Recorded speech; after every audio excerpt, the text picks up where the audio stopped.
Ba't pa silang pakasal? Wala naman pala silang pera. Pati wedding ring ba naman? So, pwede naman sila bumili dyan yung plastic na wedding ring dyan sa Divisoria. Talo-talo na. Lahat po pinaprovide sa akin. Nag-antay na lang sila kung sa LGU nila meron tinatawag na kasalan ng bayan. Para po sa akin, lahat gagawin ko para sa anak. Pero ang manugang ko po, inaaway ako. Eileen! Hindi ako pwedeng umuwi sa bahay. Sir. Bakit ang sungit-sungit mo raw? Hindi naman kasungit-sungit, sir. Kaso napuno lang ako sa pag-ugali niya, sir. Hindi Naku, magandang pa. ugali ng biyanan ko, sir. Sa totoo lang, Naku nandito ang po. anak niya ako. Naku po.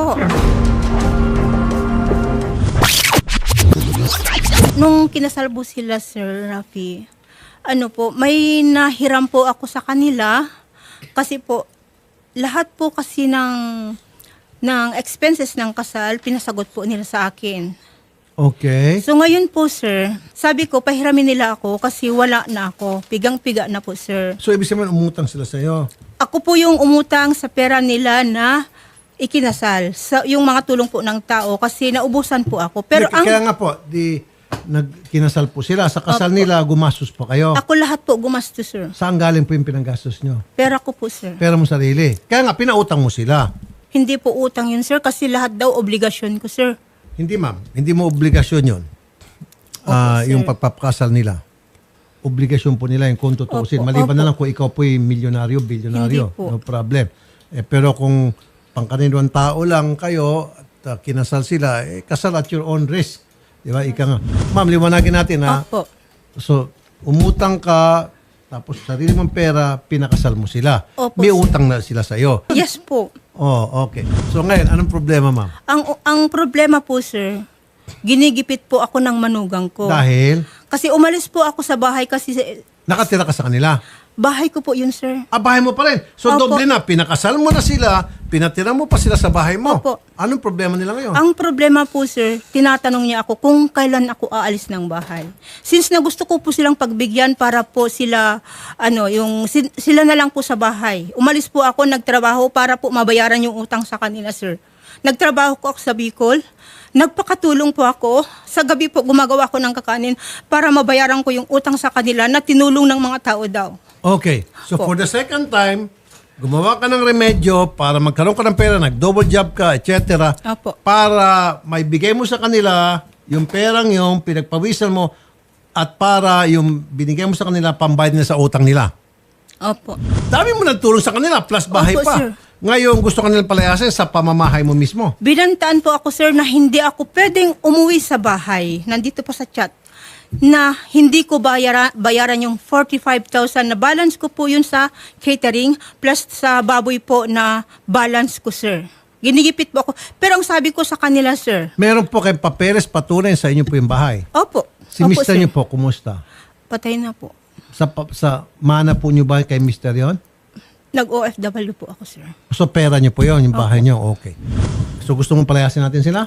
Napaalis ko na po sila. Oh. Pero po, nanggugulo kasi sila po raw ang mag-stay sa bahay kasi ipapakita raw po nila na may karapitan sila sa bahay ko. Anong karapatan nila sa bahay? Yun ang sabi nila. Ikaw bumili noon Opo. sa pamagitan ng iyong pagiging OFW. Hindi niyo po minana kay Mr. yon. Hindi po, sir. Okay, kasi kung yun po ay pamana kay Mr., may karapatan po sila bilang anak. Itong si Lawrence, siyempre parang share niya, matik, may share siya doon. Okay, kahit Parang na may wala siya share sa na will rin po and yung anak ko testament. kasi nung pinatayo ko po yung bahay na iyon, kasama ko po yung anak ko noon. Pero hindi pa sila kasal. Okay, regardless ma'am, kung yun ay sarili mong bahay, then karapatan mo, paalisin siya kung kailan mo gusto. Hindi, wala naman siya inimbest noon. At saka nung binili mo yung bahay, tamang edad na siya. 34 na po O, siya. 34 na. Tapos nga nagbabanta. Kuha tayo ng barangay protection order. Sir Rafi, magandang hapon po. Papalayasin ko na kayo. Diyan. Sir, At hindi ko na kayo papabalikin sa bahay kung ano man ang gusto ng mamin ninyo, yun ang susundin ko. Sige, magsalita kayo, usap kayo. sir, okay lang po yun, sir, kasi willing po kami, sir. Willing naman pala na. Okay. Sir, pinagmumura Tapos po ako. Pinagmumura po ako ng babaeng yan. Kausapin niyo siya. Sabi mo, di ba? Walang hiya ako, animal ako, hindi na ako mamatay, magbigti na ako. Di ba yung pinagsasabi mo sa akin? Ha? Binaligtad niyo ako sa barangay eh. Mama, si Katina Supunje. Ikaw ang bumiliktad, Mama. Nasa akin lahat, oh. Anong sa akin, Mama, nandun yung sa barangay yung ano. Anak ko, Laban sige. sa'yo. Sige anak, tingnan niyo yung mga pinagchat ng asawa mo sa akin. Masama ba yung magtanong anak? Masama ba yung magtanong?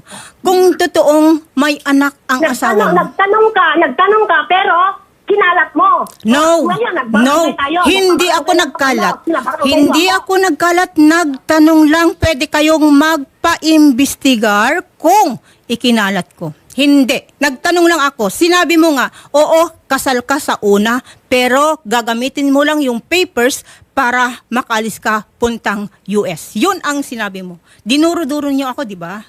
Dinuro-duro niyo ako. Wala kang nasabi sa amin. No.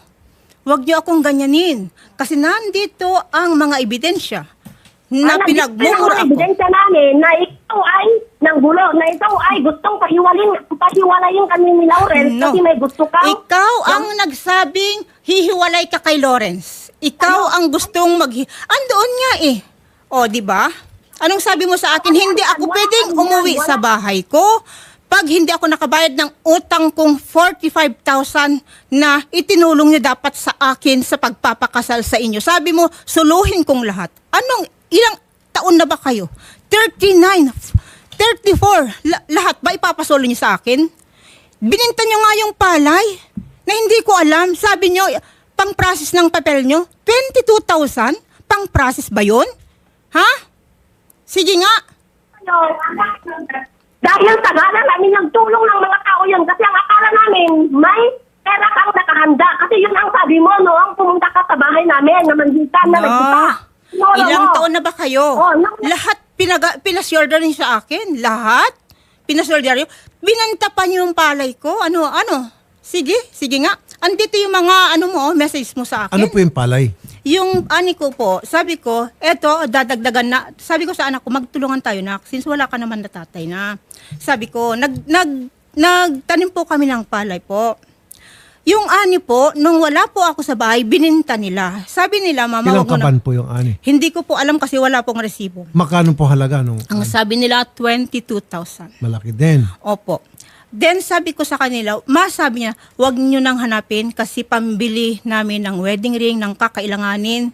Pero ako lahat din po nag-provide. Wala po silang Naku po. na-provide. Hindi nyo na po problema yon. Katanda-tanda na nila, pati wedding ring ba naman? So, pwede naman sila Sapatos, bumili lahat dyan, po. yung plastic na wedding ring dyan Lahat sa po, Divisoria. pinaprovide. Talo-talo na. Lahat po pinaprovide sa akin. Ginigipit ako, hindi ako pwedeng umuwi sa bahay ko kapag hindi ko mabayaran yung utang sa kanila na 45,000. Ilan po ba ang nagasto ko? More than 200 po. Wow! Lahat sa'yo. Nakiusap po ako sa kanila kasi walang ama yan. Sabi ko, ang maipapangako ko lang ay walang uuwi, yung lahat mag-a-attend, walang uuwing gutom. Yun lang po ang pinangako ko. Pati catering sa inyo po. Opo, pero 50,000 po yung catering na ibigay ko. Sabi ko, tulungan niyo ako dito kasi pigang-piga na ako, wala na po. O, Aileen? Diba? Sabi mo, mamatay na lang sana ako. Animal ako. Kasi yun ang sabi mo, yun ang nakarecord dito. Pati yung pagpapakamatay mo, remember mo, No. sinag mo sa Sabi amin. ko, alam mo- ang dahilan. At Oh. bakit ako ang sinisisi mo sa mga ari-arian na hindi mo mabenta? Andito sa record. Andito sa record. Nandito. Sobrang sungit niya, sir.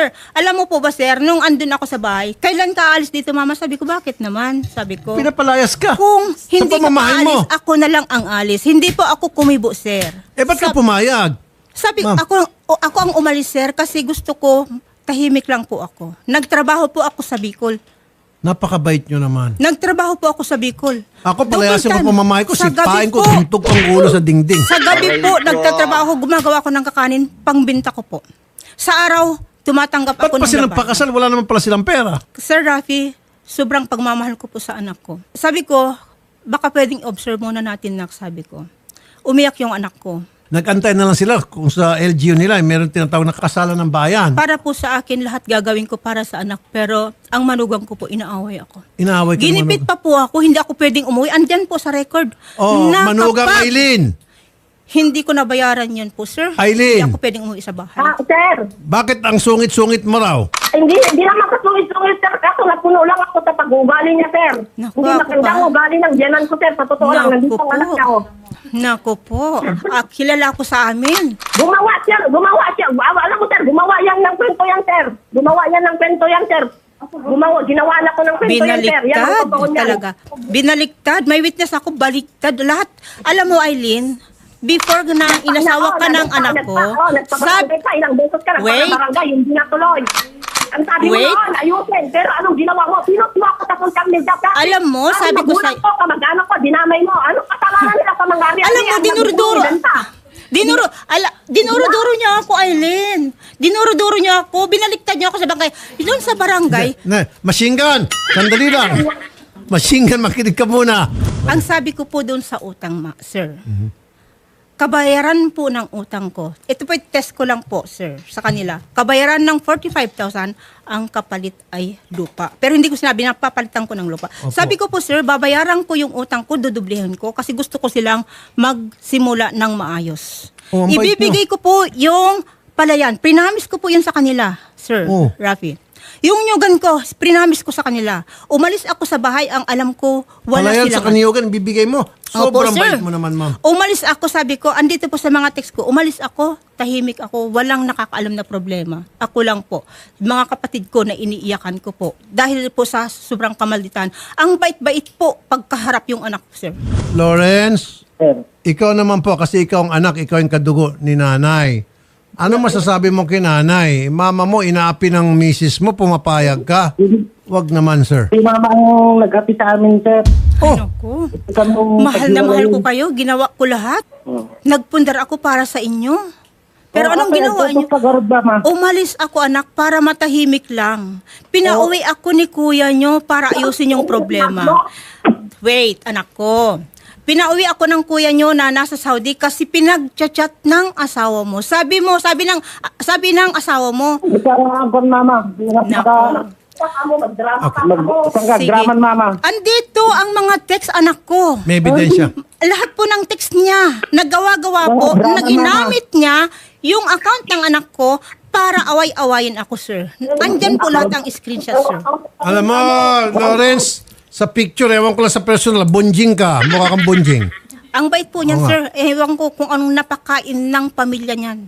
Okay. Ang bait, sobra Ganito po. na lang, ma'am, ano gusto mo mangyari? Ganito po, sir. Sabi ko sa kanya, kung ano po yung kaparusahan, sir, yun na po yun, sir. Ano pong parusa? Kung ano yung maihatol sa kanila, sir. Hindi, sa ngayon, meron ba silang ginawa sa iyo para makasuhan Yung sila? ano po yun, sir, yung pagbabanta ni Eileen sa akin. O, pagbabanta, merong ebidensya. Mayroon po. Okay, pagbabanta, Saka meron pagbabanta ni Lawrence, sabi niya. Saan yung pagbabanta? Sa social media? Opo, O, messenger. cyber yan.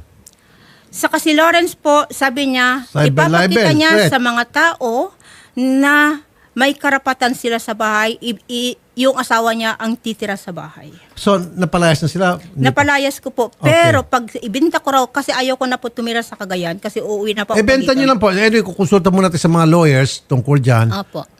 And then, pag sinabi ng mga lawyers, go, malinis yung papeles, benta mo na. Benta mo, akong bala, sagot kita. Opo, sir. Okay? Tapos, pangalawa, sa ngayon, bigyan natin, kuha tayo ng tawag nito, barangay protection order Opo, sir. na hindi sila pwedeng lumapit certain meters at kapag lumapit at tawag kayo ng barangay, pulis, huliin sila. Okay sa inyo? Siyempre, pag pupunta tayo sa barangay, magsama rin tayo ng pulis, kasama po kami, maobliga po yung barangay na Opo. talagang gagawin yung magandang pamamagitan. Opo. Okay? Opo, sir. Okay, so kayo, Lawrence at saka Eileen, wag na kayong bumalik sa pamamahay ng mama ninyo. Hindi na kaming buhay dito. Unsa matagal na. Okay. At also, meron kayong mga ginawang pagbabanta sa kanya, gamit-gamit nyo yung social media, nako, mabigat na kaso yan. At mabigat na parusa yung ginagawa nyo. Depende na lang kapag halimbawa hindi siya magdidemanda, o pasalamat kayo. Pag sinabi niya demanda, kulong kayo. Demanda o wag na kayo idemanda? Ano ba sinabi? Papatayin kita? Ganon? Yung pag sisira yung bahay pag ibenta ko po. Yung pag mumura niya sa akin na walang hiya ako po. Oh. Yung So, minumura kayo sa social media? yung sa Messenger lang po. Maski na, po. pare-pare yan. Saka yung mamatay ka na, magbigti ka na. Nako, delikado kayo. Pwede kayo Andyan makulong. po. Sarento, nagsabing magpakamatay ka na. Magbigti ka na. Magbigti ka na. Ano pa yung sinabi? Animal ka. Mga kasinungalingan. Opo, lahat pa kasi. Pananakot. Anong klase pananakot? Yun po, sisirain nila ang bahay ko. Sisirain bahay. Di ba, Sargento, pwede tayo may kaso doon. Opo, sir, opo. Meron po, pwede po. Sargento, antayin mo lang kami. Pupunta kami dyan. Samahan namin si nanay para makasuhan itong dalawa, itong si Lawrence at si Eileen. Salamat, Sargento. Sige po, sir. Assist po namin kayo, sir. Lawrence at Eileen, nakikinig kayo? Yes, sir. Kanina, machine gun to. Ngayon, paltik na lang. Itong Eileen, Mina. Magpakabait kayo kasi pag sinabi ni nanay sampang kayo na kaso, dalawa kayo makukulong. Gets? Yes, sir. Yes, sir. Thank you na. po, sir. Sige, steady lang kayo dyan. Kakausapin kayo ni nanay. Magpakabait kayo, magmakaawa kayo kay nanay dahil kung hindi, makukulong kayo. Sigurado dahil may ebidensya. Salamat po, ma'am. Kausapin namin kayo sa kabilang Kausapin studio. sa Salamat kabila. po.